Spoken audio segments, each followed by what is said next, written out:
if everybody can see us. Hello, world. Welcome back to space. You made it. That's amazing. I hope you all brought your helmets and other cool space stuff that you need to be up here. Oh boy, I'm ready. It's episode 3 of Burn Bryte. Welcome. For anybody who is not familiar, we are playing Burning Daylight, which is a module written for Burn Bryte, which is a brand new game made specifically for Roll20. It is a science fantasy game that follows some incredible sapient species as they, do heroic stuff across the galaxy. But hey everybody, I guess I'll tell you who I am. My name is Celeste Conowitch, and I'm going to be your game master this evening. Also joined by... Hello everybody, I'm Darcy Ross. My pronouns are she, her, and I'm from Monty Cook Games, and I helped design this game, so I'm very excited to be back playing Ola, my beautiful Kithuk grizzled war veteran bugman. And we're going to see what kinds of mysteries he gets wrapped up in as we travel across space with this crew today. Yes! Yes. Hi, everybody. I'm Eugenio. You might know me as DM Jazzy Hands. I'm excited to be back also this week playing Atash, our Zavoy slug dude friend who lost their other body. Their favorite skin suit. Their favorite skin suit. And so now they are back in their normal form, which is fine, except that it means that they have to talk like this, which they really hate. Oh, poor baby. It's okay. We'll find him another suit soon. Oh, yeah. Don't worry. There are plenty in the galaxy. Yeah, I'm sure. I'm Jess. My pronouns are she, they, and I'm playing Lou, a driftling. And I'm so excited that our tokens are here now so you can see my beautiful, creepy-faced baby. Yeah, no, our overlay is upgraded. I think it's a little bit shadowy, but when we go to the other overlay, it will not be shadowy. Sorry about that. We're moving in little steps, but look, there are tokens for you to look at and be delighted by. So there you go. Be delighted. I love Lou. I love Lou's face. Our artist did a great job. Lou's pronouns are they, them. Hello, good evening. I'm Naseem, she, her, and I am playing your horde of bugs, Vam Fam, they, them, we, us. We, us, yes. Yes, hello, oh my gosh. And again, my name is Celeste, pronoun she, her. I'm gonna be your game master, and before we dive into this game, I want to tell you about something cool that's happening. So right now, we are running a charity campaign you can see in the Tiltify bar right above all of our heads here. Basically, all proceeds go to Code 2040, which is a really awesome program that helps marginalized folks advance further in the tech industry by providing all kinds of services. So really great cause. And every time we reach one of the $100 marks, we're going to be raffling off a copy of Burn Bryte. So currently we are only $30 away from somebody getting a chance to win a copy of this amazing game. So please consider donating across the course of this stream. The mods in chat have all the information you need to go ahead and make those donations. So let's keep that going. But in the meantime, let's go back to space, everybody. Tell me, what happened last time in our last game of Burning Daylight? We had an epic fight with the Daylight cult. Yeah, right? You did. Let's see, what were the highlights? You did something awesome during that fight. Vam Fam, you ran in. Ate a ship.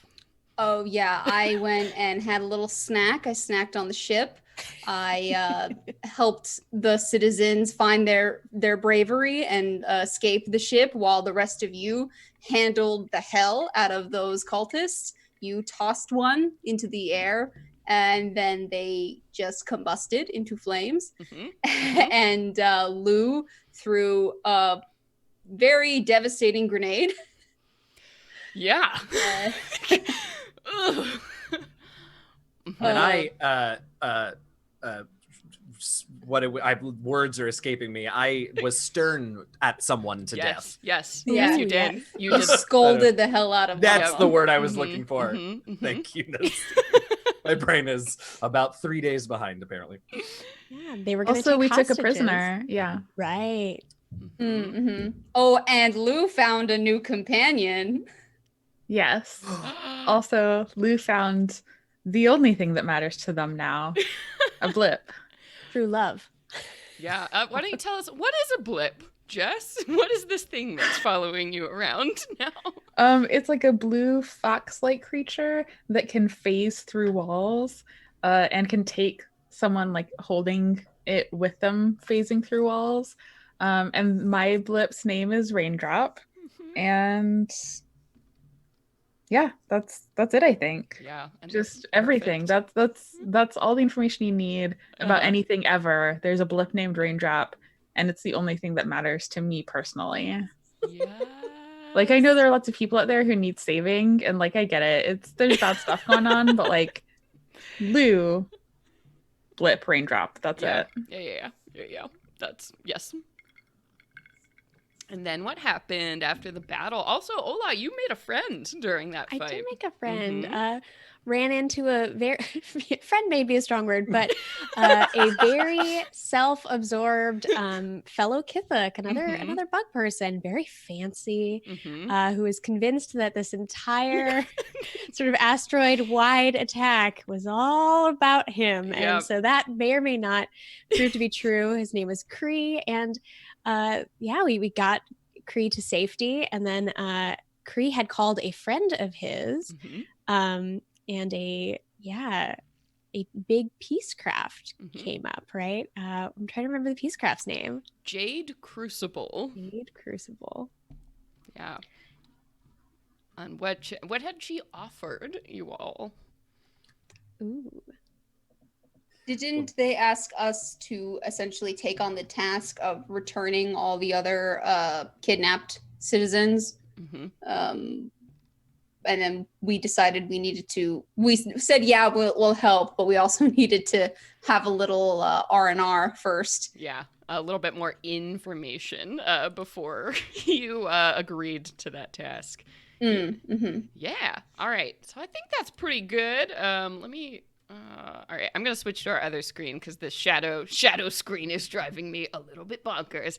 Here we go. Wow, we're transitioning. Oh my gosh. Whoa. Wow. The magic of Roll20. Wow. Sorry, somebody said in a YouTube comment that they liked how enthusiastic I was during transitions, which is just a gateway into me just being so obnoxious about it. You have So to thank ramp you it all. up every episode. Every now. time. I'll sing songs, we'll do dances. It's gonna be Here amazing. we go! Away! Yes. Yes. So that is where we had sort of ended last time after cleaning up this big fight. Cree and Jade had basically gone their separate ways, with the promise that Jade in the morning would come and visit you all at the Bolin Stay, where you are residing, because you had kind of tasked her with getting more information about this specific attack. This cult called the Daylight is behind it, but just more specifics about what you might be facing in retrieving these people. So, of course, she had agreed to meet you, give you more details, but is definitely hoping that you'll take up this task for this organization she works for called the ARC, which is the Alliance of Release and Conservation. There's a lot of words there. That's why they call it the ARC. You got there. We did it. We did it eventually. So we had faded away during the course of the night when all of you had been in your rooms. Some of us playing with our new best friends. Some of us doom scrolling. So there we go. Our story begins probably with a clatter today as you hear pins getting knocked over too early in the morning, as these big windows that look down on the bowling alley where you are staying aren't terribly soundproof. So these pins just rattle across, sort of jolting some of you awake. What? I like to imagine that the pins aren't even physical pins; they're like holograms, but they add the sounds just for that, just for the extra obnoxious satisfaction. effect. Yeah. Sure, that's another way to say it. Yeah, that. As things topple over, and then you do you get the the smells of cheese and bread as the morning pizzas are starting to go in the oven, and so that's that delicious morning smell. So I guess going around, what are all of your morning routines? What does this look like? Let's start with Lou. What does a morning look like for Lou? Well, their morning looks a little bit different now that they have blip. So they're pretty much like posted up on their bed, sort of in the classic like 90s teen movie where they're like lying on their stomach with their head on their fists and like their feet kicking in the air and just like staring, gazing adoringly at Blip as Blip sort of like runs around and like does tricks and is just being cute as heck. Yeah. Normally they would probably get up and like try to explore the area, especially since they're in a new place, and even like get anything done. But right now with Raindrop, they're pretty much just like, Raindrop is my whole world now. Yeah. So whatever Raindrop wants to do, that's what Lou is doing. And right now it seems like Raindrop just like wants attention, and Lou is happy to give Blip attention. Yeah. To give Raindrop attention, excuse me. Yeah, absolutely. And Raindrop is loving it. They are definitely one of those like dogs where they're constantly trying to just climb on you and around you and in your stuff. Raindrop keeps trying to sit in your bag, so you think maybe they were probably a purse dog before this. So because they're very small, I imagine they're a little bit bigger than like Chihuahua size. So it just keeps trying to climb into your stuff constantly. Lou has already like moved stuff around to like make space, put the softest stuff on top so they can like get in the bag and be like not get like poked by all of the weird crap I have in my bag. Definitely Lou is just like, we'll do anything for this Blip. Like if Raindrop wants something, Lou is gonna get it. Absolutely. I love this. Yes. And then moving to Atash. What does your morning look like? Atash is for someone who has spent most of their life amongst like rural and farming communities. They are just not a morning person. So when Atash wakes up, they sort of like put just very slowly, just sort of inch their lower third off of the bed until gravity sort of pulls them out. Yeah. And there's this sort of moist slapping noise as they finally hit the floor, and that's, you're so welcome, everyone. And that is sort of the jolt that gets them going every morning.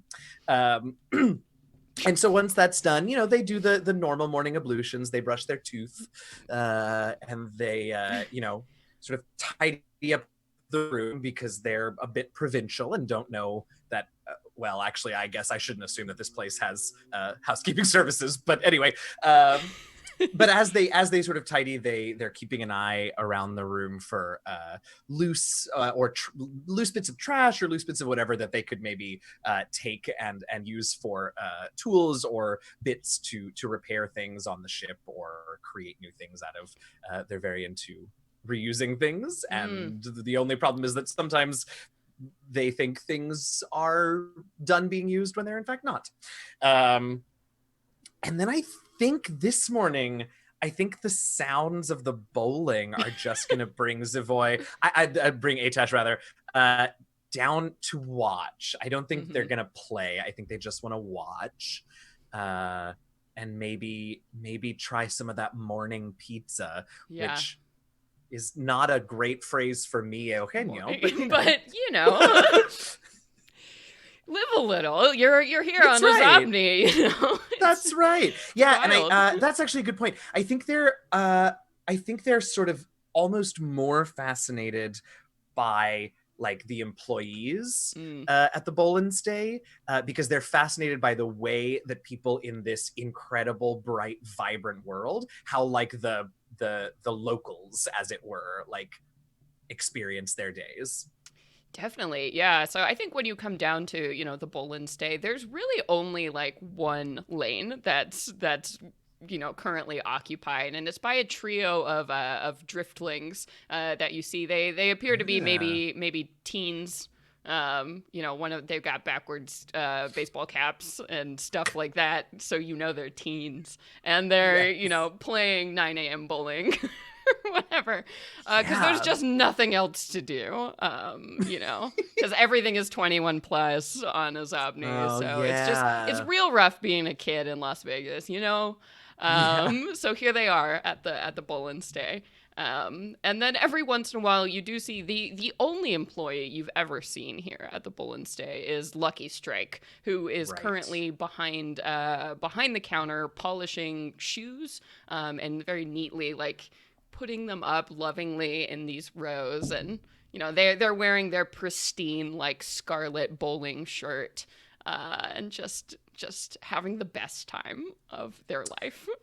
I don't want to interrupt their obviously very important work, but if there's a lull, I think Atash would just strike up a conversation about very random bits of day-to-day life. And it's so weird. Lucky Strike always manages to find a way to bring it back to bowling, no matter what you talk about. I think Atash is starting to think that bowling is the central part of the Azabni economy and life. Yeah. Which is fine. They're welcome to believe that. Yeah, absolutely. And then bouncing back upstairs, Ola, what does your morning look like? Yeah, I think we get sort of a bunch of different vignettes of the very early dawn, whatever dawn is on Azabni. I think it's one of those planets where it's probably pretty hard to tell because there's so much neon just everywhere. But there's sort of a rhythm in the stumbling people out in the morning. Exactly. You know how really early morning by a bar strip will have a lot of it has a certain feel to it. I think we absolutely see Ola sort of having morning calisthenics, stretching those extra back legs, and but we also see that the calisthenics just happen to take him by Hacked and the Wailing Diva and some of the sites that we saw last few episodes. And I think Ola has some little sensors that are plugged in or just sort of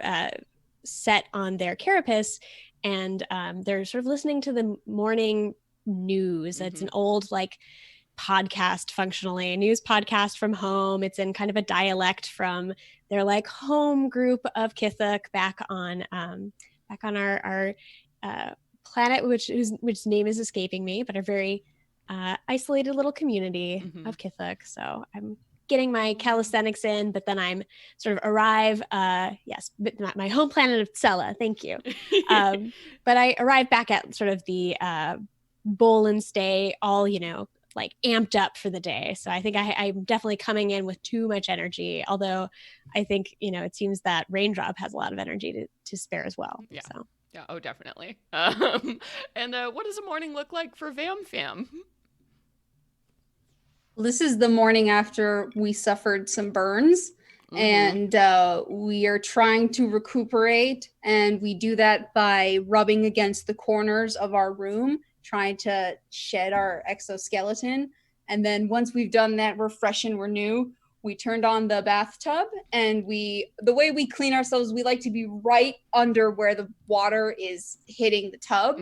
So it's kind of like forcing a constant current within the tub. Oh, fun. It's kind of like a scene from a horror film where you see a tub filled with insects.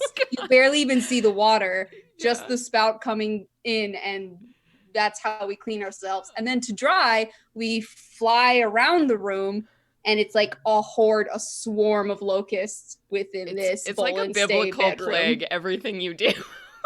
Exactly. Oh my God. Exactly. There's just too many of us. Are you humming or talking to yourself? It sounds like just vibration throughout the entire process. And then when we're ready to leave, there's a pile of exoskeleton dead skin on the floor. And I go to seek out at Atash to go and let them know we have plenty of shedded skin if you would like to use for your disguises. If not, I'd be happy to dispose of them myself. We also believe in recycling.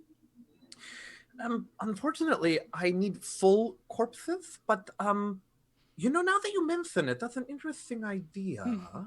Yeah, why don't we collect them up, and I'll see what I can do with them, if you don't mind. I appreciate your devotion to recycling. Happily. And I go back to go and shove my old self into a sack. Oh, the things we can do. Wrapping my brain around this. Very cool. Everybody should play Burn Bryte. Heck yeah. Whoa! So these morning ablutions commence, and I think you all, eventually congregate down in the Bolin State. It's still just these 3 driftling kids that are, having an okay time bowling. They're teens, what can you think? Exactly. And you do see eventually a large kind of shadow passes over the dim glass doors as you see a bright, hot pink peacecraft, opens up the door kind of carefully and looks inside, and then, gives a wave over to Lucky Strike, who waves in return and smiles and then, starts looking around for a very large pair of shoes. As you see Jade Crucible comes in and she makes her way over towards all of you. Hello, I hope I'm not too early, and kind of looks around at this empty, Bolin stay. Oh, we're plenty ready for whatever you have to throw at us. Yes, of course, we should get right down to business. Is there a conference room, or is this fine? I believe we could occupy one of the lanes here at the bowling alley. I have not seen an individual room. Well, then that's great. And she'll move over and kind of find one of the, they're all these little bucket seat, plastic bucket seats, and she kind of sits down and occupies 3 of them that are, welded together. And she's like, well, I looked up everything I could about this specific attack, and unfortunately it is confirmed that, well, basically these ships came down all over Ozobni. Right now there are about 30 reports of missing individuals, but we estimate there were probably a lot more than that. Folks either not willing to come forward or perhaps people who just don't have anyone to miss them. So, this attack, I've reached out to some of my ARC contacts across the galaxy, and we suspect that this attack in particular was ordered by one branch of the Daylight. Their leader is someone by the name of Oppo Medini Vinkin, who is a known Olran criminal. She's been involved in some minor heists across the galaxy, but this appears to be, well, first signs that she's involved in the Daylight cult, but honestly now she's not making any kind of secret of it. She's been spotted on several of these raids in outer settlements, but this is the first time they've done anything like this on the Heart Worlds. I mean, this is bold. Clearly the Daylight wanted attention from this. So, Oppo is currently based out of an old space station that's very close to the edge of the galaxy on the Burn. It's called the Inferna. It actually, I believe, used to be a Kithuk marine training site or something. But so that's what we have.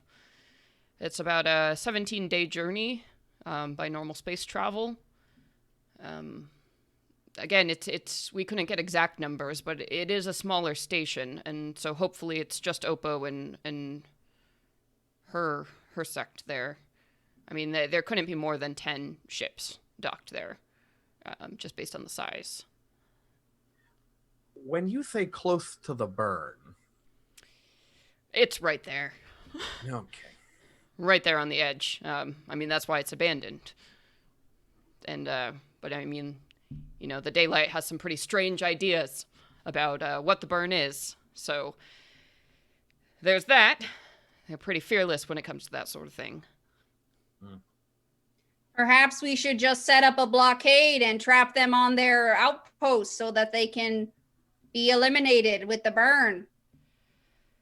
Well, our hope is that we can retrieve the people they've taken back to the Inferna so that they are not lost in the burn as well. So, Makes sense. And like I said, the ARC is absolutely willing to pay you. We can get 10,000 Argent together for this job. And of course, if you do this for us, we would be happy to offer you further employment and whatever resources the ARC can lend you. I mean, I feel like a couple of red shirts wouldn't hurt, right? Any low level people you wanna send Give along us with your us? interns. I mean, I don't want to call them fodder, but but maybe. But and she looks at you and she's like, perhaps I misguided you on the presence of the ARC here on Ozobni. I'm sort of the only one running the chapter out here, so I don't exactly have anyone I can send with you. But we would be very grateful. We are in many other places in the galaxy, just not here specifically. all right. Well, I mean, this sounds dangerous and foolhardy and like it might mean death for us, but I'm down. What do y'all think? I mean, what better chance to see the burn up close and personal, but not too up close and personal,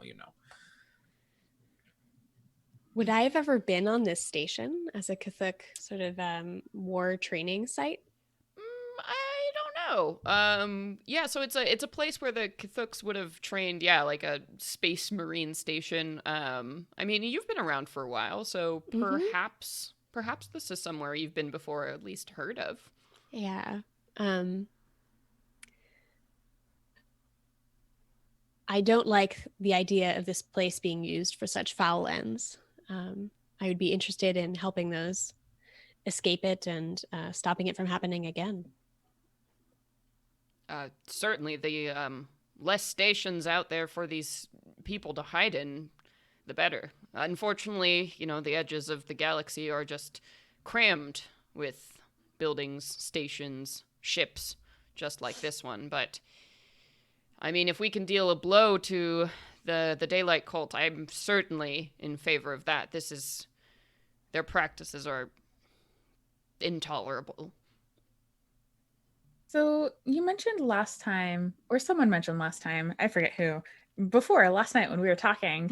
Just yesterday. Yesterday, just not a week ago. like 8 hours ago, max. You mentioned that part of the Daylight's whole jam is that they put people through some sort of ritual that sort of brainwashes them into joining the cult. When you were getting information, did you get any information about if there is a way to reverse that, or if it needs to be refreshed? So if we just pull people away from the rest of the cult, it'll maybe fade away or anything like that? Well, to be quite honest with you, we're not completely sure. Most of the people retrieved from the cult, as you saw, explode. So getting intel on that is a little bit difficult. But from what we understand, there is this process, this whatever they do to these people, and the ones who, at the end of it, agree that they hear the voice of this bizarre god, they are allowed to live and trained as full-fledged members of the cults, and the ones who resist appear to be burned alive.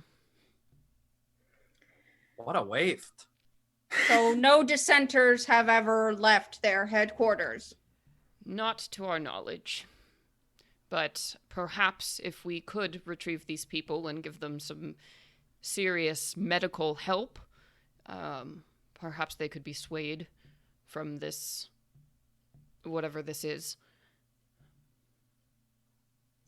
Is there anything we could that would help us bring more, personnel on board just to get them away from the station? Or will our option be to have to steal a ship while we're there and get everybody out? That might be. I guess it's unclear how many people are left. Indeed. If you can steal any of the ships that they have available to get people off, that would be excellent. Again, the ARC unfortunately doesn't have any ships to spare.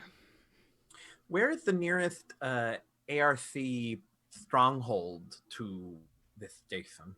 How far we have to transport these people? Stronghold. There are several planets nearby. This gets scarier perhaps and scarier every time. 4 or 5 days away from the edge of the burn. If you all would like to give me some kind of skill check to see like what you know of the ARC about their reputation, Sure. I would welcome anyone to do that.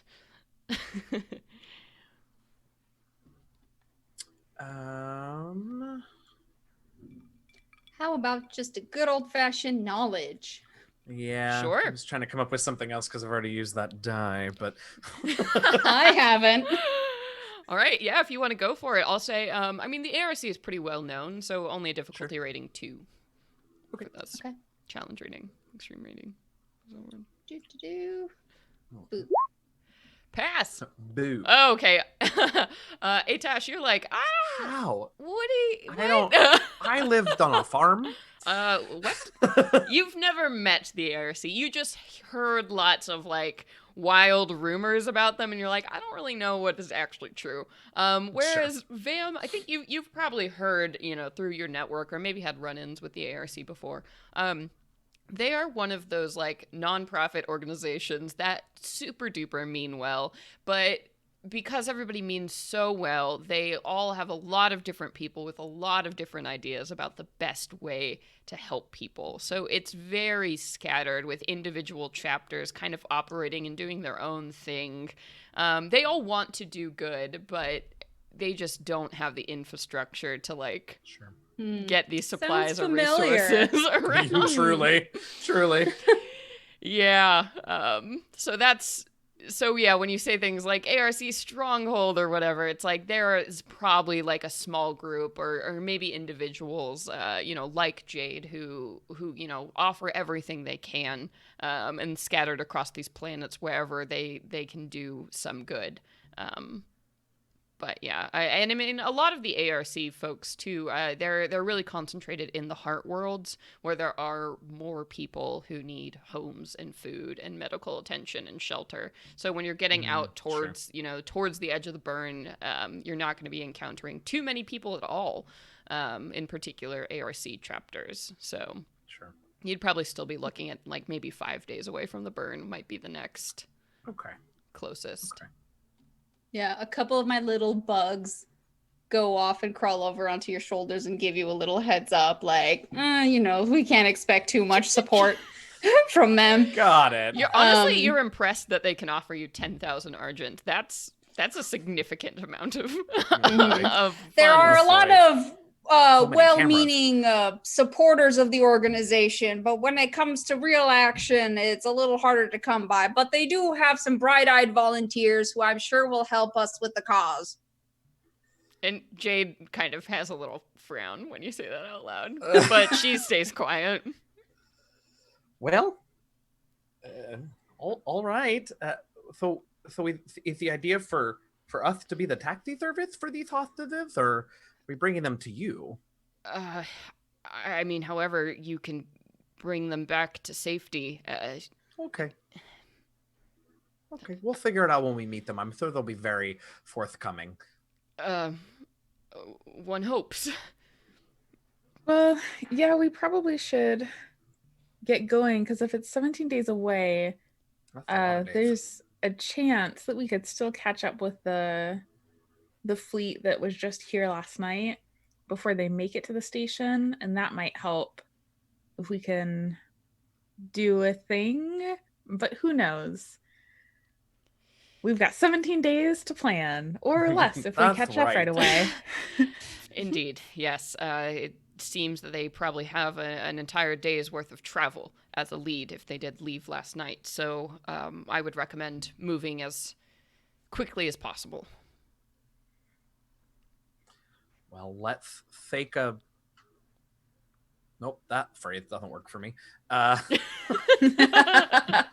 Shake Nope. a leg. Yeah, not so much. Oh, boy. Do we have a way that would be an easy way that would give us like a direct line back to Jade Crucible if like while we're spacing it up, we could just like hop on a holopad and be like, hey, Jade specifically, we need you to do a thing for us. Of course, you can call me anytime on your smart slab. I'm on there, or send me an email or a space mail. Send me some space mail.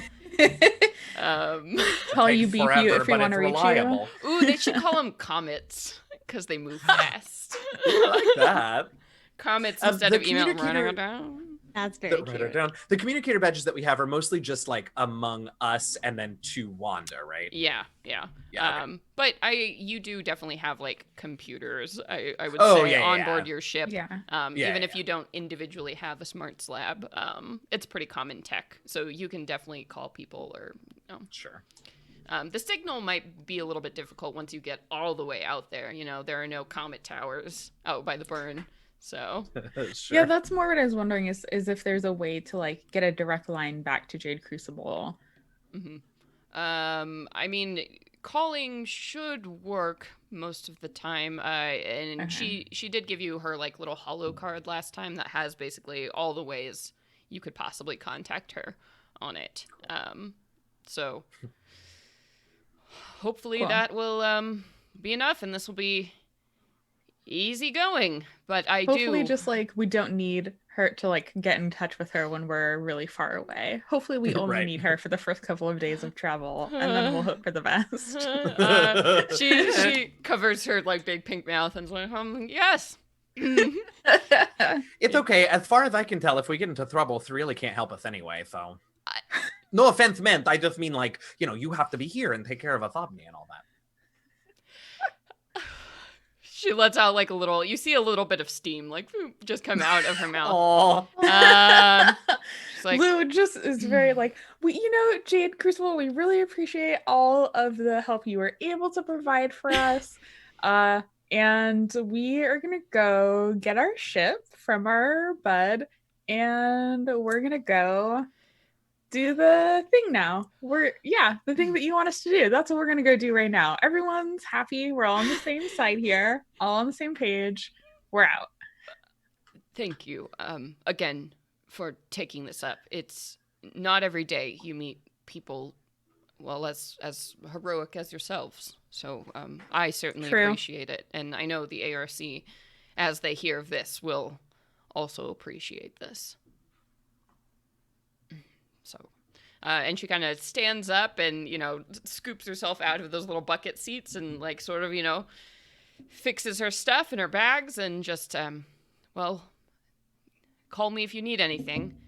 And I'll see you on the other side.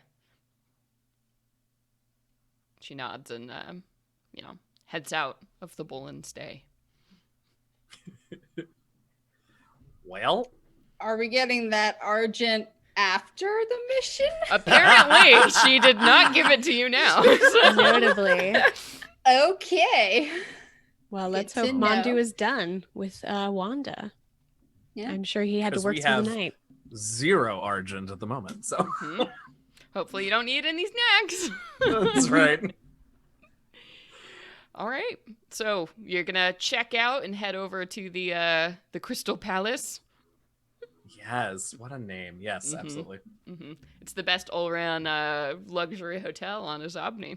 So, so you check out. Lucky Strike takes back your keys and asks you to fill out some little like cards, about how your stay was, anything we can improve next time you visit the bowl and stay.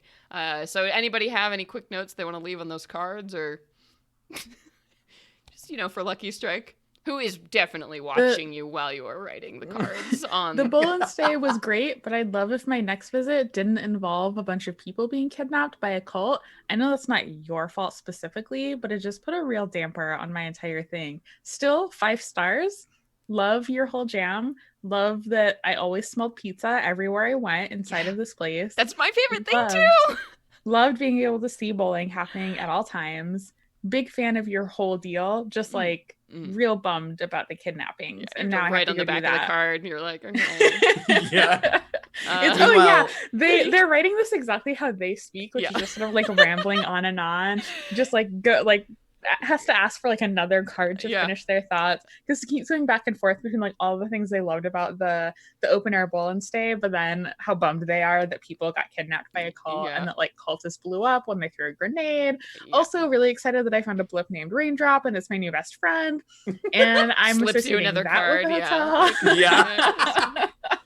Yeah. Meanwhile, I don't think Atash is entirely understanding of the concept. So under comments, they just write morning pizza. That's all they write. That's it. No, That's no, it. no explain. No, like it was great or it was Just morning pizza. Yeah. Does Vam or Ola have anything to say about the Bull and Stay as Lou is taking their time to fill out more of these cards? Vam probably took some time to just scour their plumbing for a little bit just to see if there was anything to tinker while we were bored. So we were like, work on your internal plumbing. There's a few leaks and old pipes ready to burst, and it'll save you a world of trouble in just a few weeks' time. Best scrap metal I've had in a while. Oh, God. Okay, Vam is an expert on everything. Excellent. Ola has folded his into a flower and sent it over. And all it says Oh. inside is, I hope we make it back to stay at the lovely Bowl and Stay. Oh my gosh. You see like a little oil drop like tear form in the corner of Lucky Strike's eye as they read this lovely note. And Lucky Strike waves and, please come back anytime. Next time you're on Ozopni, the Bowl and Stay. Don't forget it.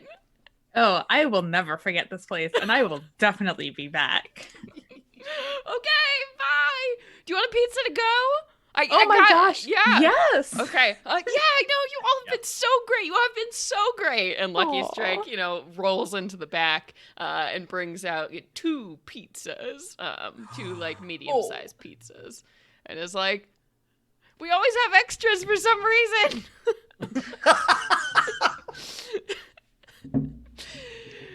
Goodbye. Oh bless. Oh bless. We will spread the good word throughout the network. Please leave a wish review. I don't know, whatever. Yeah, and you can step out onto the daylight time of Ozobni. I think light is generally pretty gray constantly here. So stepping out on the streets, it doesn't look too much different from the night before, except there are fewer people out and about at this time, or the people who are out look pretty miserable. Kind of frumpled, trying to find their way back to wherever they're staying. So you make your way towards the Crystal Palace. You go around back to the parking garage. And before you even hit, the level that Mondu has taken over, and hidden behind these, like, construction signs, you hear, like, loud hammering and clattering of somebody moving around very quickly, and, like, a welding torch, like, goes off, as you make your way up to Wanda, who you see is still up on those cinder blocks, in the back of the... Our beautiful, good. Oh, beautiful. How does she look? She looks exactly the same as Oh, dear. last time. Oh, So, dear. Hopefully okay. it's all internal. Yeah, I mean, he was installing modules, on the inside of the ship. Right. So, Right. you see, maybe the turret is a bit cleaner than it was before. Some of the rust has been scraped off. So that's really the only notable exterior difference. I think Atesh is going to start approaching Mondu and then realize that they're no longer in their Ulrin body, and sort of think better of it and just sort of actually just freeze and not be sure what to do. Yeah, and you hear just sounds of welding coming from maybe somewhere. The Wanda's like little dock is down currently. So as you approach the ship, you don't see Mandu, but you can definitely hear he's inside. Greetings, Mandu. Ah! There's like a panicked cry from inside, and this sound of welding stops. And Mandu kind of like comes around and like looks down, and his helmet is down at this point, the visor you use. And he's like, "Oh God, is it morning already? Oh, yeah." Afraid so. He kind of flips up the helmet, and you see there's just like grease and dust all over his face, and he kind of squints at you. He's like, "Yep. Well, no problem. Everything's done. Don't worry about it." He takes off the gloves and shoves them in the pocket. And he's like, "Oh, I was just doing a little decorating." And walks down the ramp. And he's like, "Yep, that's it." If we die out there, you won't get your money, my friend. No, you won't die. I mean, nothing I did will certainly cause you. No, she's a good ship. Kind of smacks the side. Oh my gosh. Anyway, yeah, if you want to come in, I can show you, show you around, to tell you, make sure you know how everything works. We're going to move over and look at Wanda on the screen. Wow, everybody. Ooh, Wanda. There she is. She's beauty and she's grace. Yeah, so inside here, let me see. Yeah, so this is kind of the map of your ship. I've taken your little tokens here. So this is an interior view of the Wanderer. And you can see here, Mandu has gone around and installed a few things for you. So up at the front here, you have your whole gunk canister, which actually you all can decide where you want that to go, since it covers only one sector of the ship. So I just put it there for now, but y'all can tell me where you want it to go. You see your gun turret that has been installed on the front of Wanda here, de-rusted. Clearly it was bought secondhand, but it looks fine. And then one of these like little side rooms here has been turned into a med bay area. So that's all set up with the nice, little vials and potions and everything you might need to quickly restore damage. And maybe the most exciting thing, Atash, is the cargo hold has been transformed into a giant walk-in freezer. And Mandu seems the most proud of this as he goes up and kind of like taps on this like giant steel door that has like one of those spinning, like, in those like bank heist movies, to get into the vault. It's got one of those like cool turny wheels. Yes. Yeah, and he taps and he's like, "Yeah, well, it wasn't easy. Wasn't easy, let me tell you, but it's all here. Everything you ordered." Thief, perfect. Oh, sorry, who are you? What? Who's this? Hi, Mandu. I'm Atath. Do you remember yesterday there was a crew member who was an Olren? Oh, yeah. No, he was a delight. The only sensible one in this group, quite honestly. Oh, thank you. I appreciate that. Yeah. And he sort of looks at you and kind of narrows his eyes. He's like, I just stare back. "Oh. Yeah. Right. Oh, so this is..." He looks Yeah. at the freezer and it kind of is like, "Oh.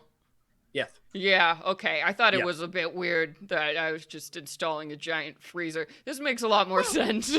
Also for long trips, for up to sleep, but mostly for that, yes. Pizzas. All manner of things. Great. Well, I mean, if you have any more questions for me, but otherwise, yeah, take a look around and, whenever you're ready, just sign off on these forms.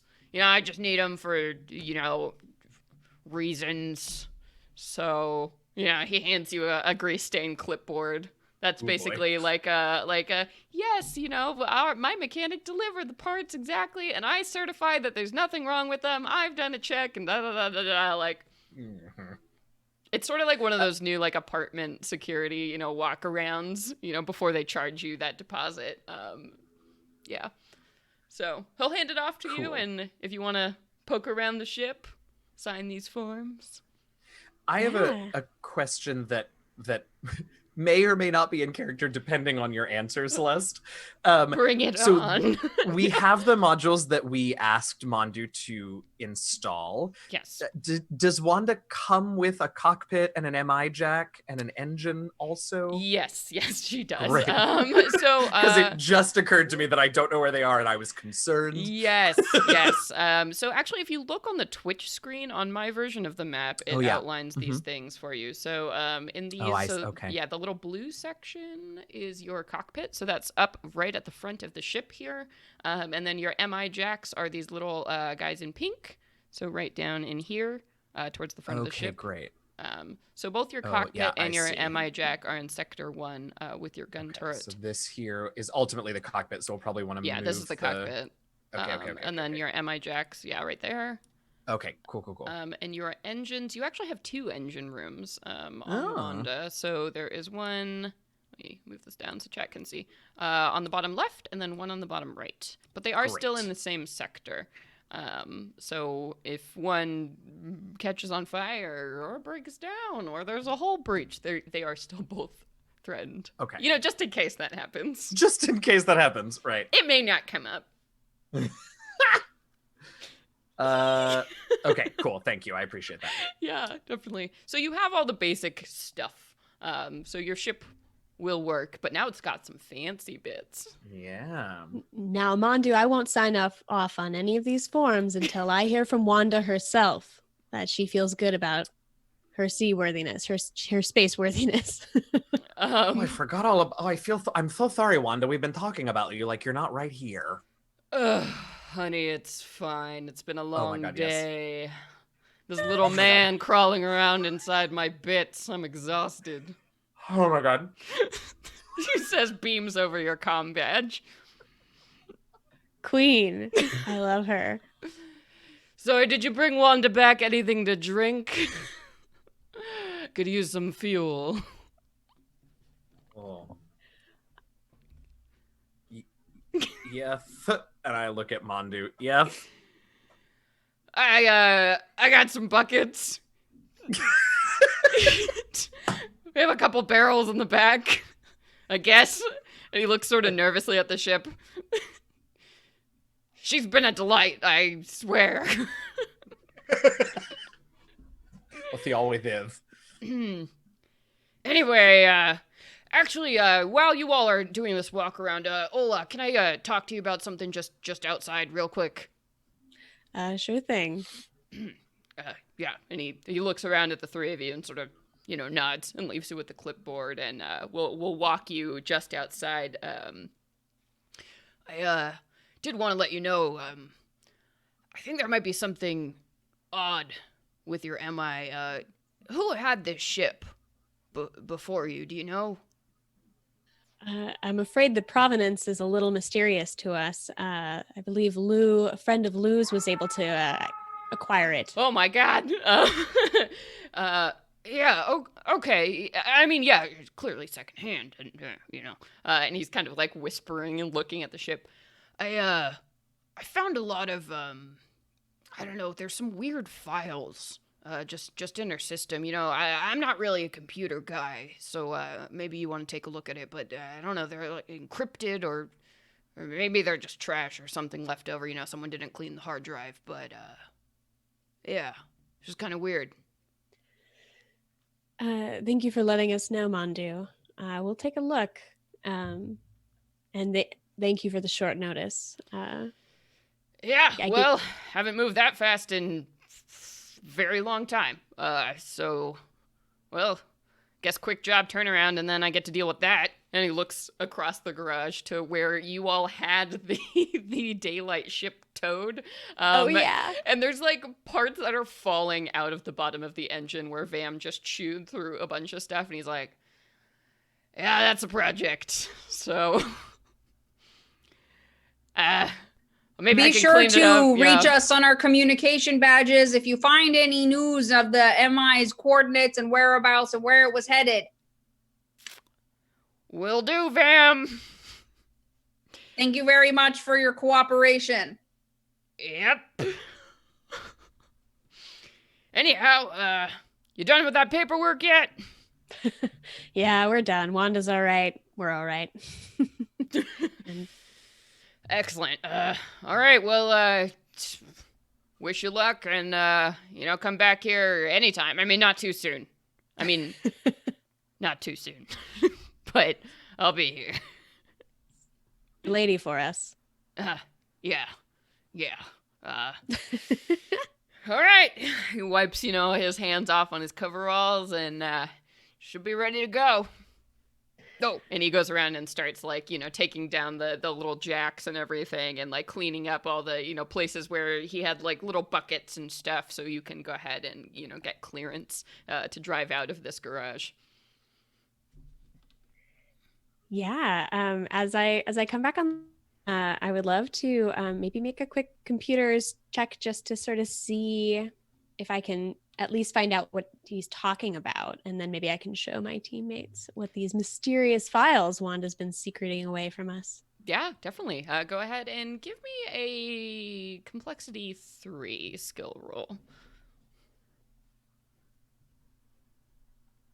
Okay. Well, you kind of a computer whiz. So yeah, you do a quick log on, and Mondu gave you he pointed out these to you, which is weird because you really wouldn't have found them otherwise because they're saved. It's a weird, somewhere in the data drive, tucked away in a folder. It's one of those long coded words that just seems to be a random smattering of numbers and letters. And you find this and you open up these files and there's files within files and files of this stuff that's just seems to be it doesn't even look like code. It's just these mixed streams of numbers and letters that are all jumbled up, and it's definitely a mess on there. And when you go to kind of try it and delete or move anything, the files stay. So you'll deposit them in the trash and then they pop back up on the screen. So they seem harmless from you're looking at them, but yeah, it's definitely weird. So maybe if you spend more time with it, you can, decode or encrypt or figure out more of what the heck this is. Yeah, unfortunately, we don't have a lot of time. So I'll who here is the special computer whiz? Is anyone really good at computers? We are a jack of all trades in the mental area. Mm-hmm. We're not really a master of any. Mondu could have told you that. but we like to tinker, so we would definitely give it a shot. All right, excellent. Yeah, I'll bring it up at our next family meeting of the Wanda. Roommate meeting. Gotcha. All right. So in particular for this, one of you could choose to pilot Wanda out of the garage, or Wanda can do it herself. I don't know if there's anybody who likes to pilot in this crew, or I don't know.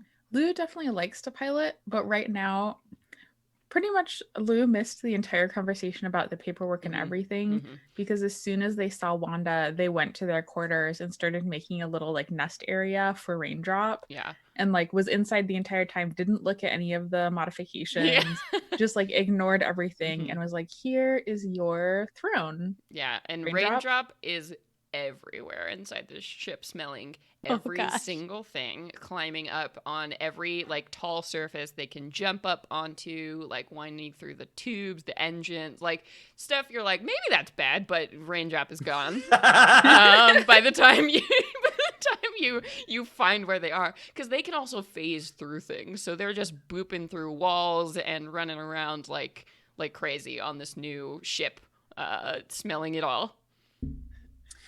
Lou lets them do this, but is also trying to communicate with Raindrop. So we'll point at all of the inside walls and sort of nod, but point at the walls that lead outside of the ship and be don't phase. No phase here. Yeah. After a couple times of doing it, Raindrop seems to get what you mean. Perfect. As they disappear into the garage and out of the garage and back on the ship. And then, they stop doing it. And eventually they seem to tire themselves out and they just kind of collapse like in this throne bed that you've created for them. Luxuriating up on their back, with their little paws kicking up in the air, resting on their like cute fluffy tails. It's definitely like a combination like bed, throne, altar that Lou has created for Raindrop. Yes. I'm just like, this is your domain now. Yes, your for kingdom. You, Raindrop. Fantastic. All right. Love it. Yeah, so I think Atash probably piloted Wanda at least part of the way out here because the Olrin corpse that they were inhabiting was really good at piloting. I used my brain bond special ability and they were a pilot and an engineer. So I think I start heading for the cockpit and then I'm like, oh, I don't actually have any idea how to do this. Oh, right. Also, Atash, we should resolve, did you want to take one of those Eno bodies with you from the cult? I thought they had all exploded in flame. The prisoner didn't. Yeah, the prisoner they didn't were because we still gave alive. Yeah. Wait, who's holding the prisoner right now? We Is he in the gave them cryo to- chamber? No, you gave No, I them think to we gave them to Jade. Crucible. Yeah, Yeah, Jade. to Oh, Jade okay. Crucible. Yeah. Yeah. Cool. So Jade has them somewhere. You're Yeah. not sure Good. what's happening there. Right. Yeah. Exploding bodies. Whoops. Real quick, Celeste, while Ola was talking to Mandu, the rest of us were just chatting, and I think we are going to have the Halgunk in Sector 5. Okay. Just By before the we take engines? off. That's Yeah. clever. Well, it's also like the only sector.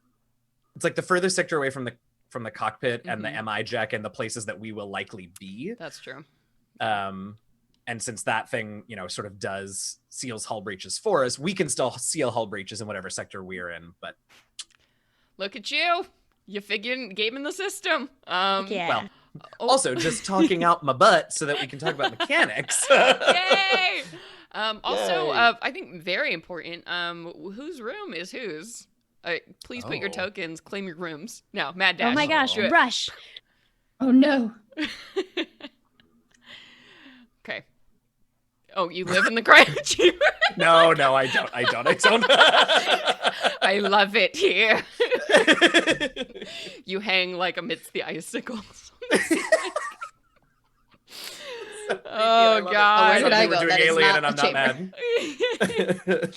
mad. Very cool. And I would like you all to tell me one cool decoration item that is in your room. So let's start with Vam. One cool decoration Vam has in their room. Oh, okay. I think mine is sorry for you tryptophobia people, but it's just a million holes in the wall so that every individual insect, if they'd like, can Aw. go in and rest in there. Aw. You put up like and big there's- pegboards, like the walls are all pegboards. Oh, Yeah, and then like nice. surrounding all the holes are like little lumps and bumps so that we can also do our little rub against the wall thing in our grooming way. And neon lights. Texture Neon lights so we get the nice little reflection of our duochrome shells. Neon lights. Oh my gosh. That's awesome. Yes. And then Ola, tell me something decor item in your room. Yeah, I think there's like a hanging crystal from like a piece of sort of leather string that's kind of on the bigger end. And as we sort of zoom up on it, it like holds some sort of holographic image inside. And I think it's like Ola and some like loved ones, some of their Kathuk folks and friends back on Sela, some other species friends, kind of the, when Ola was like a young buck, his friends. So there's a little crystal commemorating it. That's amazing. Atash, what's something that you have decorating your room? So Atash's bed is sort of not high tech, I guess, but like complex, because it is able to be configured in a bunch of different ways. Some of them longer, some of them wider. Okay, extremely cool Tempur-Pedic. Yes, exactly.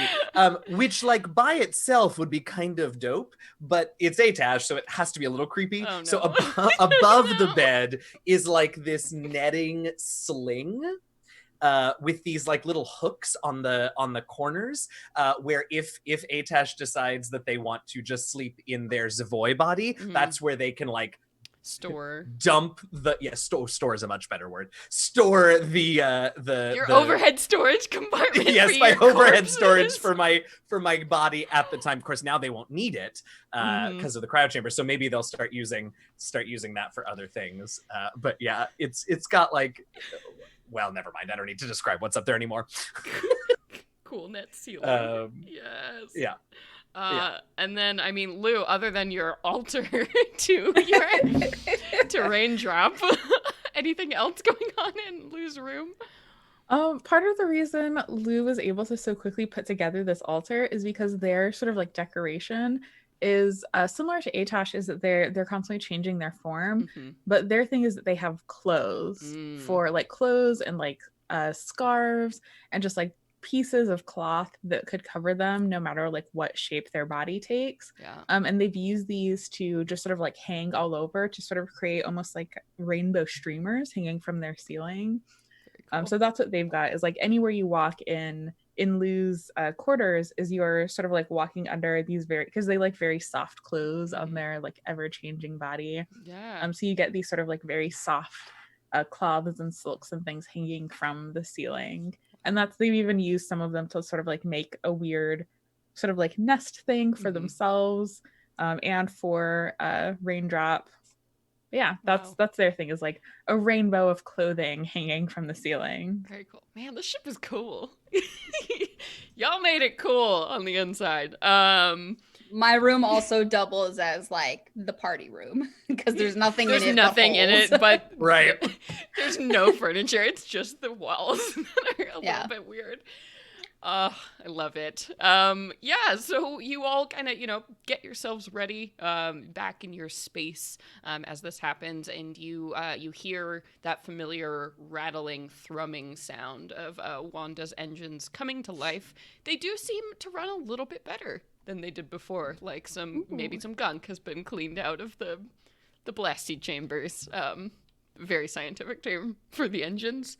And so Wanda begins, on this autopilot sequence to lift up, and in this very slow hover motion begins to move forward. And it's always a little bit rough when you start. It's like a plane taking off. You feel that initial move, but then you very, become very comfortable with this movement as her stabilizers go off, and you drift off into Ozobni proper, out of this garage. We're just heading out of the atmosphere and out into space. Are we actually blasting off? Wow, here it is. Boom, that moment. As you go and you soar upwards, and you climb through the rest of the traffic. Most of the ships coming to Obosmini are coming in right now. You see these like bus sort of ships of tourists like ready to spend all their hard-earned argent in the casinos and hotels of the planet, but you all are leaving because you've got a job to do. And you feel that, that rattling once again as you break out of this gravity atmosphere that surrounds Ozobni. And you can see in the, front viewing panels, and I imagine your ship probably has like little portholes that look out onto space. So you all see that familiar endless black all around you with the glittering lights of a million different planets and systems and colors just all around you as you drift off into Olaxis. Yay, we're in space. We did it. We did it. We made it. Wanda is running like a dream. So we have some time now that you are in the ship. You have a general like location, that where the Inferno was last seen, where it was last abandoned. So you have a pretty good trajectory that you can definitely pilot, into Wanda, and she can take things over. MIs in general can perform all the day-to-day functions you would need on a ship. So traveling, at her fastest, comfortable speed, she can definitely handle that for you. And Wanda will certainly alert you if there is a situation where, like, if asteroids are coming up, or there's something weird in space, or somebody's like hailing you or whatever. But otherwise, if she's quiet, you assume things are going pretty well. So what would you all like to do? What does the first day on the ship look like? What does a normal day look like for this crew living out here in space? The first day for Vam is kind of similar to what Raindrop was doing, but in a way less cute version. It's just a horde of bugs crawling around, trying to see, like, what's new? What did Mondo change? How does this turret work? Things like that. So everyone else hears a very familiar sound of insect legs. It almost is like raindrops hitting the ship, but an eerie rainstorm. Yeah, you just kind of hear it shift from side to side, left to right, as Vam moves around the ship. I imagine it's sort of like a rain stick every time you pass by, like when one of these like tubes where you're crawling through. Yeah. Oh boy. Yeah, and Vam, I think as you look around the ship, Mondo did a really good job. You've crawled in every inch of this ship before, and a lot of those places where you were getting those like corroding parts, or just things where the foam holding things together was just a little bit out of shape, or breaking down. He seems to have gone in and done a pretty good general sweep of the ship, in addition to also installing these modules, which all look great. I mean, they're all clearly secondhand, but all the connections are secure. Everything looks good. Yeah, you're feeling pretty confident that he did a pretty good job with your ship. Awesome. I should definitely shadow him while he's working one of these days. He's just nodding no somewhere back on the planet. He gets a shiver. Never think of him again.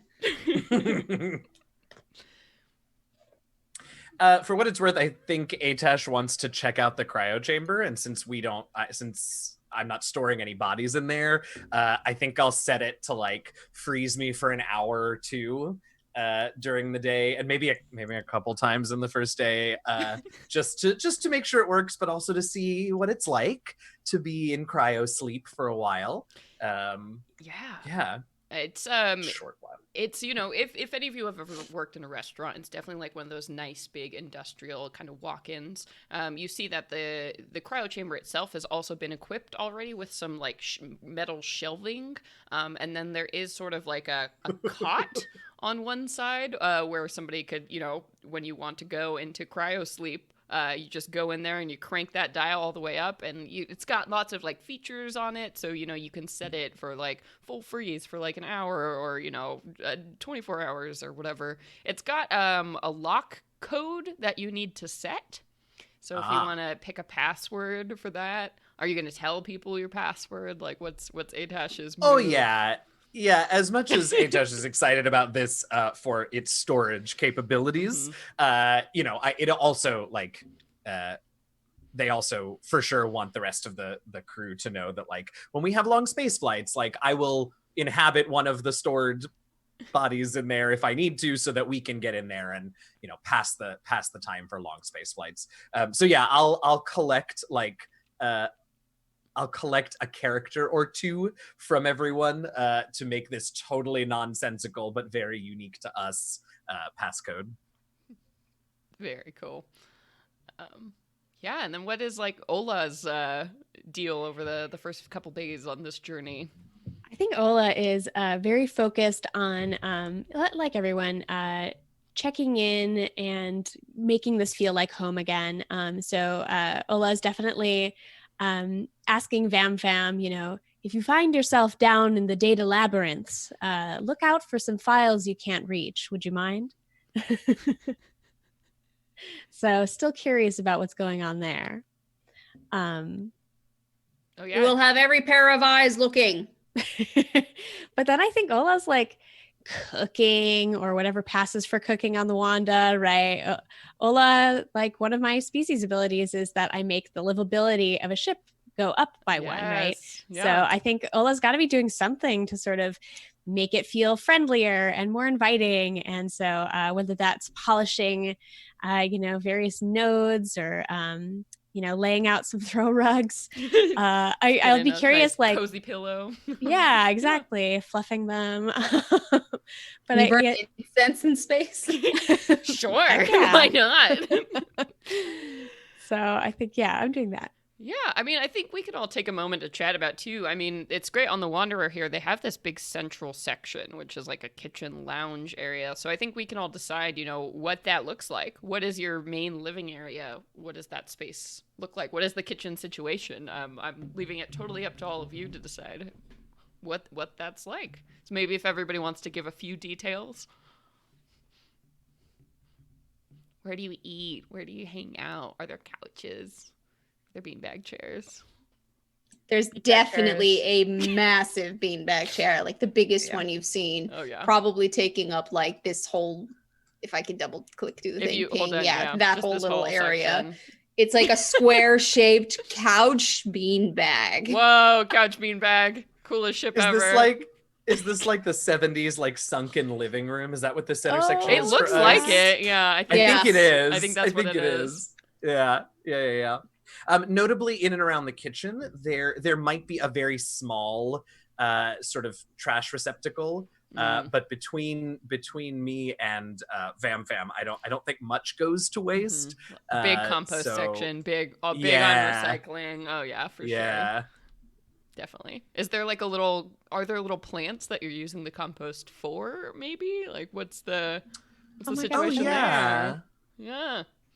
I mean, I think this whole sort of area has little, like the walls have little terrarium shelves on them where we've got all of this greenery that like provides, now we're getting into fantasy physics, but like provides oxygen for us, but also is lovely to look at. And like, so yeah, I think maybe there isn't even one compost receptacle. Maybe we just like, I obviously do not live in the Pacific Northwest and don't know how to compost, but like, I'm watching you. Yeah, truly. It was when I was there for like 3 months at a stretch, and I was living in an apartment that the producers of the show that I was doing provided for me. I was like, I'm gonna do this wrong, and I'm gonna get yelled at, and It's okay. My neighbors still think I'm weird because I'm a compost nerd, and I'm always out there sorting through whatever. It's fine. It's fine. It's fine. Anyway, so yeah, I think there's a lot of greenery in this section along the walls and stuff. Very cool.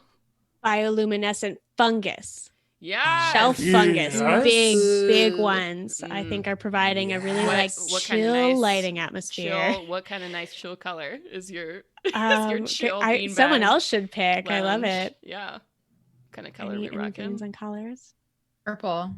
Purple. Heck yeah. Just like lavender glow everywhere. So I chill. Also imagine in our little terrarium business that we have going on, we have several of those flowers that myself and Ola love to produce into a little elixir or a little shared drink that we had. We have a nice little collection of those. Yeah. Very, very cool. Yeah, this sounds like a very chill little ship. We should just never leave the ship. Yeah. It's safe on the ship. Truly. So I think we have, the first couple days I think are pretty relaxing, like just getting back on your ship and, heading on course. I mean, you got 17 days. That feels like a world of time to, acclimatize yourself to getting comfy again. You got a new ship. You're feeling pretty successful. Yeah, if we do definitely want to have a scene where Ola and Vam investigate this computer situation a little bit more, we can certainly take some time to do that. So what is like the computer situation on board this ship? I definitely feel like you all could have, your own personal laptops and everything, but is there like a computer bay or like what's the terminal situation when you interface with Wanda? I think, and it's a little, it might actually be a little awkward to do from a lot of points in this middle area. So there are maybe a few, maybe 2 areas of the wall that don't, in this central lounge area, that aren't covered in that bioluminescent shell fungus and all of that, that are just blank and are very easy to be sort of like touch interfaces on the walls there, just for like very simple Movie computing night, stuff, file know. stuff. And then of course, if we ever, movie night, yes. But if we ever needed anything more complex, I think we probably just rely on the MI jack to like just interface with Wanda directly. Yeah, so sort of how I imagine the MI jacks. So for everyone, this is a good time to talk a little bit about how MI jacks work. So the MI itself is, if you go to the jack, it's a way to interface directly with the computer in a very like mental, almost physical sort of, like, imagine a holodeck, if you're familiar with Star Trek or something like that. So I imagine inside the MI jack is like Wanda's digital space where she like lives and runs her like programs and things like that. So I think going into MI space is a little bit more intense than just like a day-to-day function. Okay. So I think maybe right next to like the MI jack, where you have like one of these big setups that's sort of like a virtual reality thing where, you know, you can put on the goggles and, you know, everything, or maybe it's like a reclining chair that you like strap into to go into MI space. I think right next to it is probably like a bank of more standard computers that you can interface just in a way that we would recognize as, you know, crawling through screens and pulling up programs and things like that. I don't know. Have any of you ever been in Wanda's MI space? I think she's kind of secretive about it. Lou definitely has. Mm-hmm. Like, it was one of the first things Lou did for sure when they got this ship, just to sort of like dip their toes in a little bit and see kind of what it was about. Probably has not delved very deeply into it, was just very much like, I just want to see, like, I just want to experience this new thing. And so it's probably not super familiar with any part of it, but Lou definitely tried it.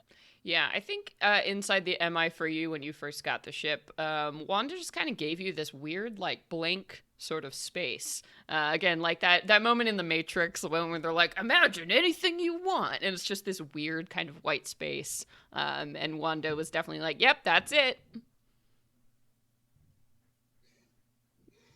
I think Atesh tried, but let slip before they were fully jacked in that they were doing it to see what the experience was like and how it might be similar to taking over a corpse's body. And Wanda was probably like, or maybe don't. She was like, honey, you gotta pay for that. Oh God, I love her. Yeah. So yeah, MI space hasn't been a super duper interesting experience, I don't think, for anybody who's tried on the ship thus far. But yeah, if you do want to go into like, you know, Wanda's super digital computer brain, there are those little banks of computers sitting by this. Yeah, and let's decide what it looks like. Is it like a weird science lab chair, or is it more upgraded like a VR setup? Is it like an awful, you know, recliner that's got wires sticking out of it? Like a lot of the seating apparatuses on the ship are like forms of beanbag, just like big comfy cushions and things like that, because we have a Zavoy who constantly has different bodies, and a Driftling who's always changing their body, and then Vam Fam who really doesn't need to sit. So Ola is really the only one who needs something that like even seems like a more traditional chair, some back support.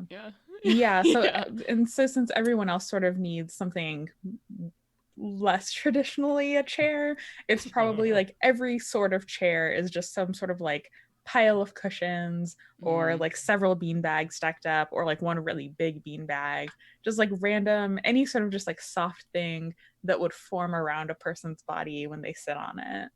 Sure. Yeah, so I think maybe even for this might be some kind of like almost maybe a pool that's full of like a certain like a silica gel almost. So when you do want to like go into MI space, you actually lean back into this pool and kind of like submerge into it, and you know this gel sort of envelops you and like activates, you know, your electrons and connects you with the system.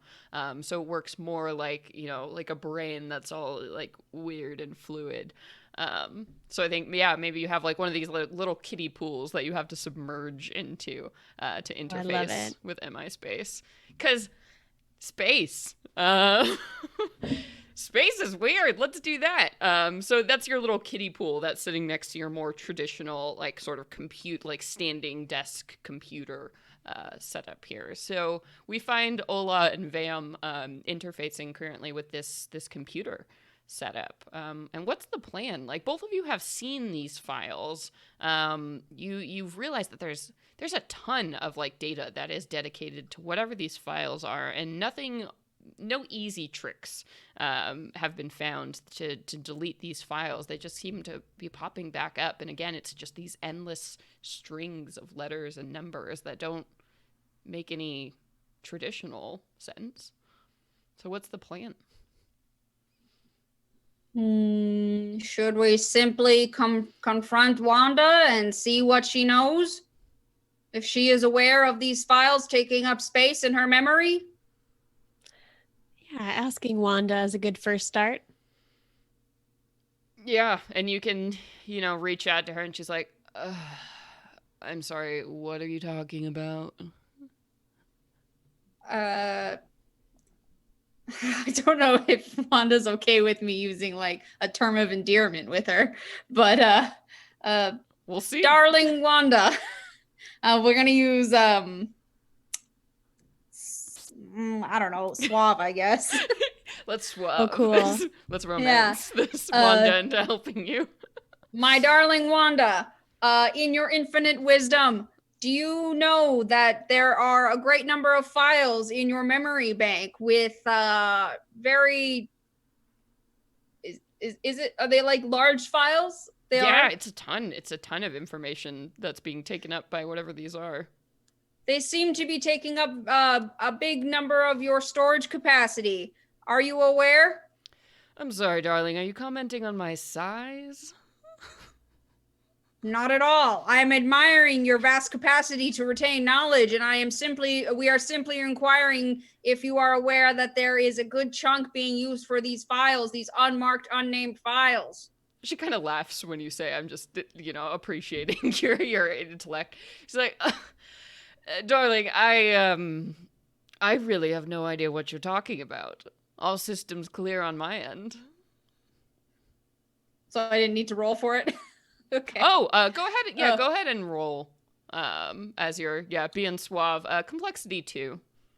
She's all in a right. playful mood. Cute. Good to know.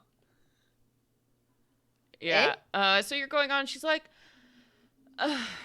okay. Well, I don't see anything. Just taking a cursory look. What's the name of these files? They're just numbers and letters, right? Yeah, you can, if you want to read off some of these serials, you certainly Vam just immediately starts saying A24FD78. She follows and she's like, oh, yeah, that is a little weird. I couldn't see them until I searched for them, but they're in the banks. Honestly, I'm not really, and then there's like sparks that come out of the computer just in an instant, I think. And, Ola and Vam, you can like, back up as this happens, but that's what happens. And Wanda goes silent. Wanda? Yes, darling, how can I help? Oh no. Belay that question, Wanda. I think I think Ola's gonna just try to quietly bring Vam over and like kind of look at this file, like how the files are kind of arranged. I almost want to like use a skill like deception or something, because I guess I'm interested in, this is clearly a hidden something, right? Something is very hidden here. And I guess I want to kind of infer what someone would be thinking hiding files like these, if I'm able to, unless there's no intentionality that I can get out of it. Yeah, definitely go ahead and make a skill check, and you thinking about like what might hackers do with this. I'm gonna call this a complexity 4, because this is Yeah, kind it of sounds weird, hard. because all you have is like this data with Yeah. no. Yeah, Fail. you're just racking your brain. You're like, this is so weird. Also, the fact that the MI can't know what this is, but the MI is like a magical being that controls Yeah. everything in the ship. The fact that they can't read this or see this or that reaction, this is super weird. Is all you can really parse when you look at this. Wanda, do you have any memory of your previous owners, those who piloted you before we? I don't know, some cargo guys. Honestly, I've been passed around a whole bunch in my day. I've been around the block, let me tell you. We are very grateful for your experience. Indeed. Is there anything else I can help with? I'm tired. Perhaps a memory of what your last stop was before we came and picked you up. Sure, I mean, there was this cute little driftling number who bought me last, and before that I worked for a crew running some cargo. I can give you their rosters. And with that, from the computer bay, you hear like a beep, beep, beep, like a printing sound as like a print off is going of the previous crew registry that you had. And you just a cursory glance over it. Just, it's a bunch of different sapients, any kind of, cargo crew you might have. Thank you very much, Wanda. Don't mention it. Seriously, don't. Noted. Should I give it a go to hack into these files? Do it. With some computer action? I think over the next, we have some days here, so you all can definitely spend some time getting these files together. Go ahead and give me if you're gonna, what are you trying to do? Just hack, like, to decode them?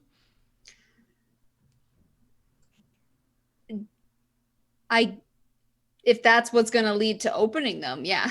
Oh, hang on. Well, try that. I have a weird backup. Okay.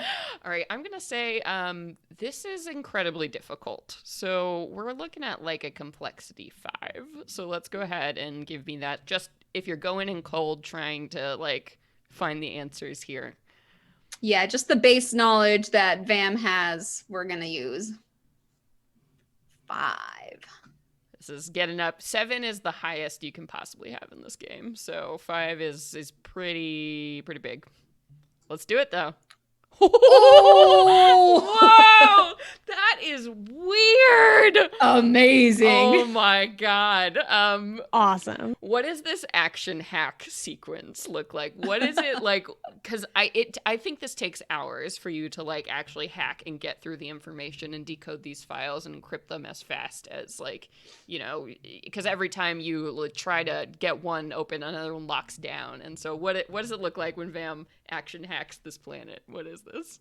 What's happening? I think it's just kind of nonstop rotating the insects of like this group here, give it a try. Okay, that failed. All right, next group, come in and give it a try. And we're very patient, so even a single number not working in the code, we're going to just try the very next one, and every possible iteration of the code we are going through until something finally opened up. Yeah, definitely. And as you do so, you're moving like lightning as these sequences are going. And I think it takes you a few hours of doing this until finally, you break this encryption code on these files, and things all of a sudden stop being just numbers and letters, and they become names and places. And you see that there is this registry, this crew registry coded in there for a mining expedition. And it's weird because, I mean, Wanda never mentioned this and, her breakdown of these other crews. So it looked like there was, maybe like 15 miners on the ship. You're like overlooking their jobs. They were mining plasma out on a planet, and plasma again is like the magical kind of substance. So you have these registries and these like crew dates and names. And this was about 15 years ago or so. And it's sort of odd. It's just this mission report detailing this crew and the people who were on board the ship. And looking at it, you're like, I don't understand why this would have been hidden.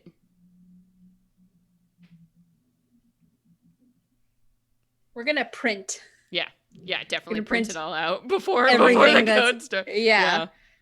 Yeah, and you get this like mission dossier of this crew, and it looks like it was probably somebody on the crew looks like the person who originally commissioned Wanda a couple decades ago. Oh, exciting. Yeah. So actually commissioned, the MI that is Wanda now and built the ship. Well, clearly they somehow erased her memory and still wanted to store these files for some reason. Yeah. Is there like a Google or search engine of some kind that Wanda has, or we could just start running these names and seeing like where they are now? Yeah, there's the CompoNet, which is basically cool. It's the internet. So you can use it absolutely to do anything we could on the internet. You can watch, silly weird videos and, chat with your friends and send comments and all kinds of cool stuff. Leave wishes, leave wish reviews for the Bolin's Day, maybe. I don't know if you're good people. 4.5 stars. I'm going to guilt you into leaving a rating and review for my fantasy businesses and my podcasts. Okay. You can listen to podcasts. There's a really cool podcast called Venture Maidens on there. I don't know. So I think this process and investigating this and discovering it takes maybe a couple days.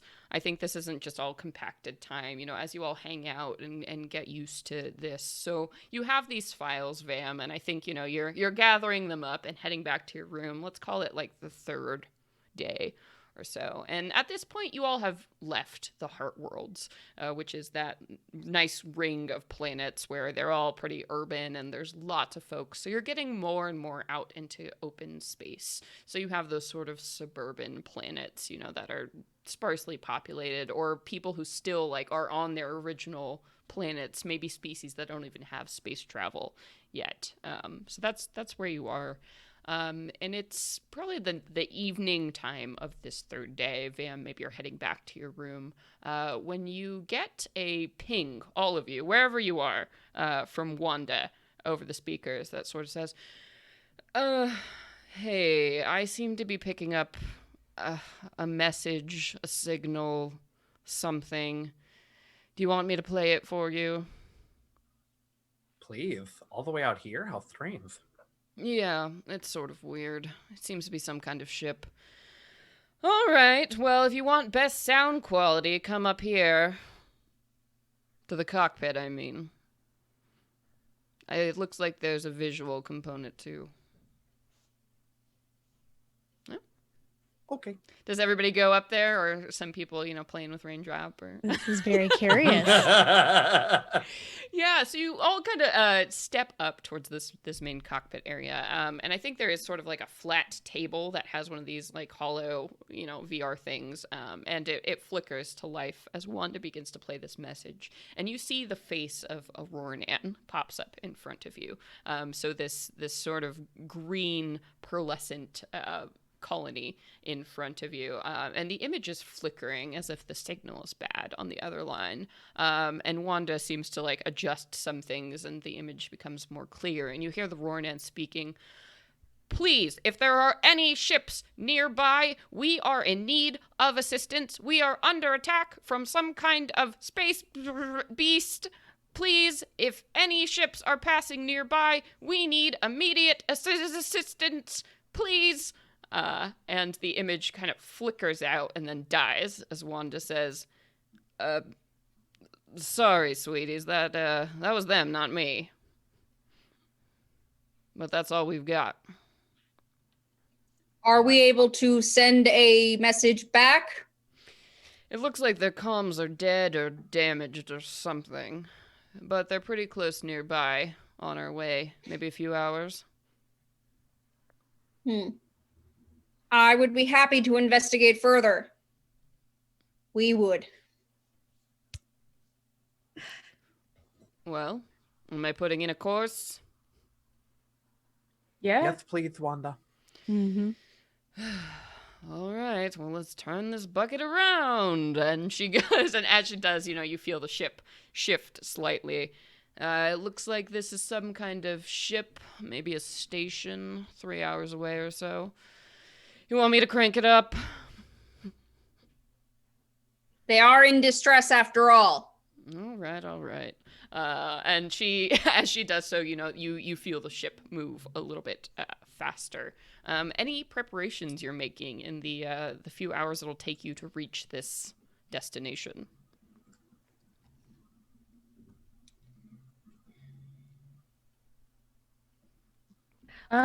Just holding on to your butts. Well, I might be getting ready to maybe operate that turret or help operate it. Maybe we can pick we do some strategizing on who's gonna do what in the event of Space Beast coming at us. Yeah, I don't know. What's the usual? I don't think any of you have ever done a space fight, or have you? Have you ever fought on Wanda? No. No. Awesome.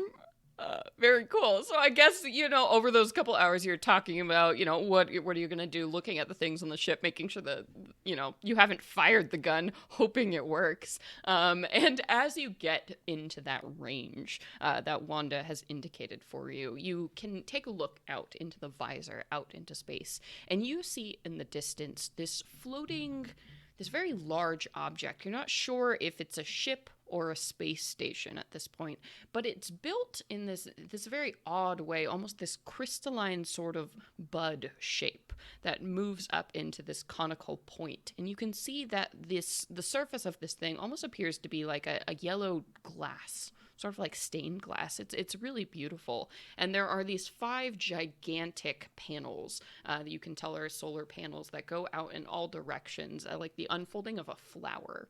And this thing is, spinning out and like pointing towards the nearest star as you see it. But this glass over the surface is cracked and damaged as you see this very large something. It seems to be chewing through the crystalline stained glass nature of this thing. And as you look at it, it's this giant hulking black beast with these patches of gray that are almost slick like metal, and these long tendrils like a jellyfish that's like wrapped around this thing as this slobbering sort of spinning mouth like suckers onto the edge of this glass thing, just shattering as it goes. And so this beast that's easily the size of your ship is clearly destroying whatever this vessel is, and without any warning that panel flickers again to life where you saw that image, and a new face has moved into it, and you see this being that, again, its face is like a flower as you look at it, and you see these like vines coming down from its neck that form this sort of humanoid shape, and there's no audio to this image, but this plant being is sort of just screaming, yelling for help. And that's where we're going to end the session for today.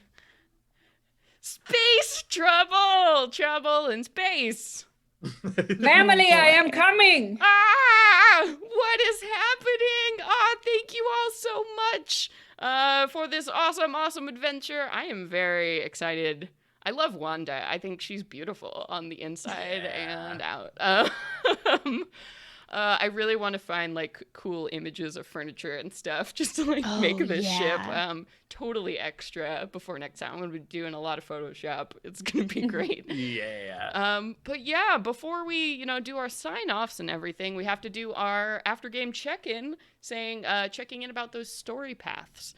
Does anybody feel like they achieved a moment of their story path today? Yes. Yes. Tell us I about wanted to it. find a mystery. Wow! What do we find today? A big old mystery. And I'm so invested. And it has to do with Wanda, who we're all frankly a little afraid of. And that feels great. Yeah. So I believe the first step of my mystery is the. I don't have it. Oh, if you look, you can grab it in the compendium. Yes. Yeah. So let's go ahead and read that so we I know what to will. expect for next time too. One moment. Okay, the first piece is called, that's Discovery. Oh, there's so many good things. Okay, the question is the first event. So I complete this event when I decide to dedicate my time to solving the mystery. You might agree to take a mystery on at the behest of someone else. We're, of course, taking it because we live in Wanda and we love Wanda and we're a little afraid of her. And now she's got even more mystery. And so this feels like a very good thing more about. So we are pursuing the question of what in the heck is up with these mysterious files and her mysterious past. Yes. Yeah. And then looking at the next event in store for us, second, third, and fourth events are clues. So as you get clues, you'll complete more story paths. So for this, as your reward for the first story path, you get to select one Nova ability from your species. I'm so excited. I very nearly used the prophetic vision Nova ability that I already have today. Gosh. Almost did it. I didn't do it, but it's coming. So You're let me made to lay investigate things. I am made to What? investigate. That's so I don't amazing. know what new Nova ability I'm going to take, but I'll let you know next week. Woo! That's very exciting. Yeah, and for review also to check in, we should check in with Eugenio and Naseem. What are the story paths that we're working towards as your first goal on there, just so we can keep those in mind and our audience knows what might be coming down the pipeline. Because it's all a beautiful melange of things that will work. No, I'm super duper excited about the story path features. I think this is so cool to weave these in here. Well, VAM is working towards gaining followers, mostly meaning to reunite other Rornan once again to increase our colony to the grand size it once was. And if anyone else is looking for a family, you're welcome, brother. Get in here. Be part of the Get VAM in here. fam today. Yeah.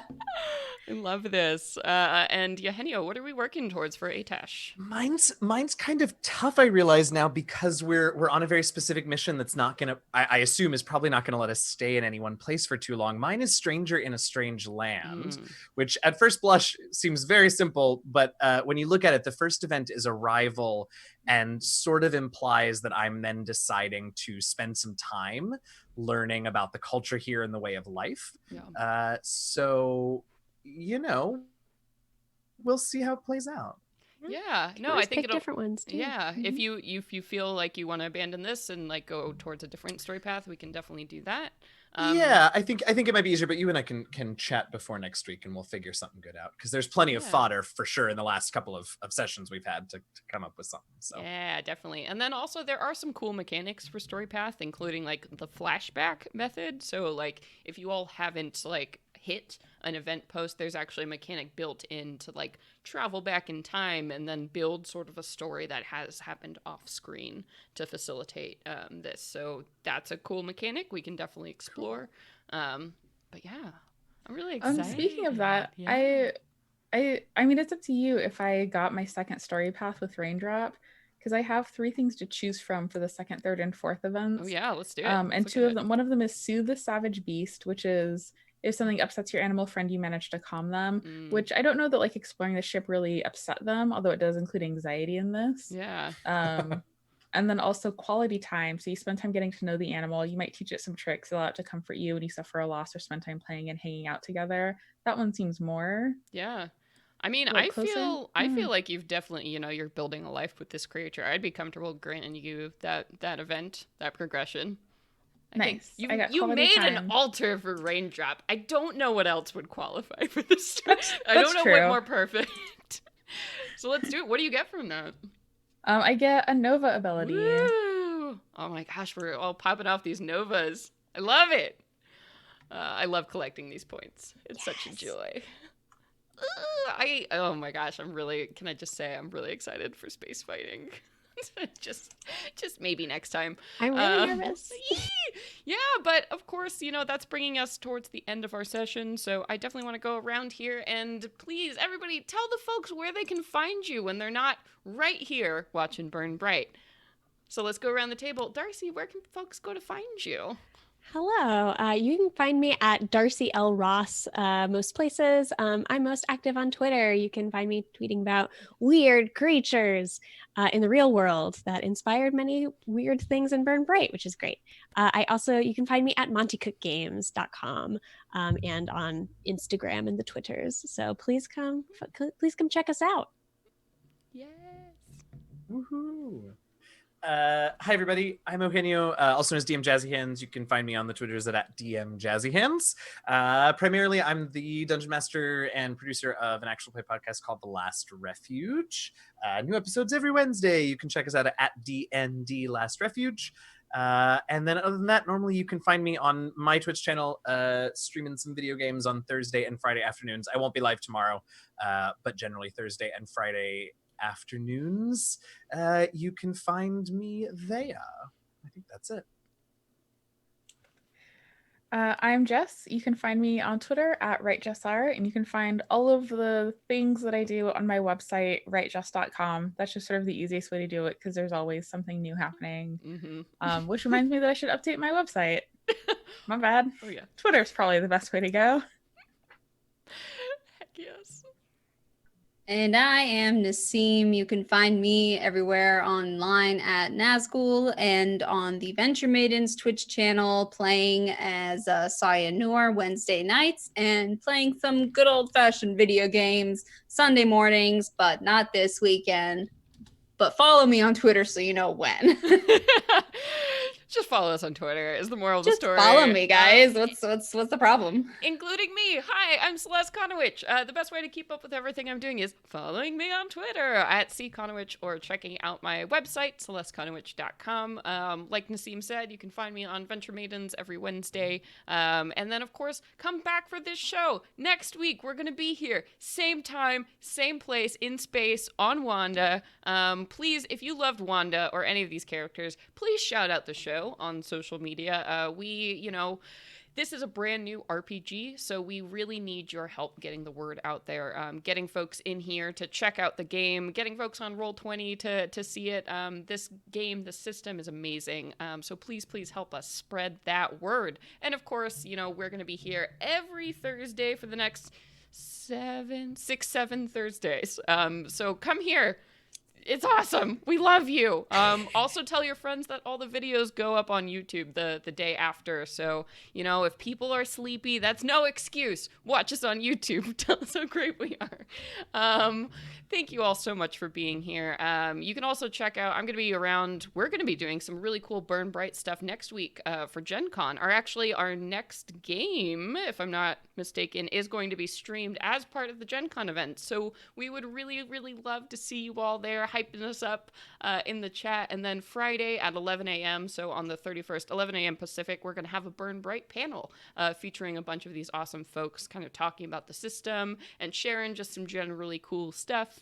And then I'm going to be back Saturday at 11:30 Pacific for a virtual GMing panel that's going to feature some other awesome folks talking about what it's like to run games on, a VTT and learning that process, because some of us are, learning all the time. So it's a very helpful thing to talk about. But wow, thank you. And thank you all so much for donating to Code 2040. It looks like next time we only have $80 until we get another giveaway. So I hope whoever won, you enjoy that. I'm so glad you get to join us in Olaxis. But that's it. You all are great. And until next time, I guess, blast off. Blast off. Blast off. Blast off. Go to space.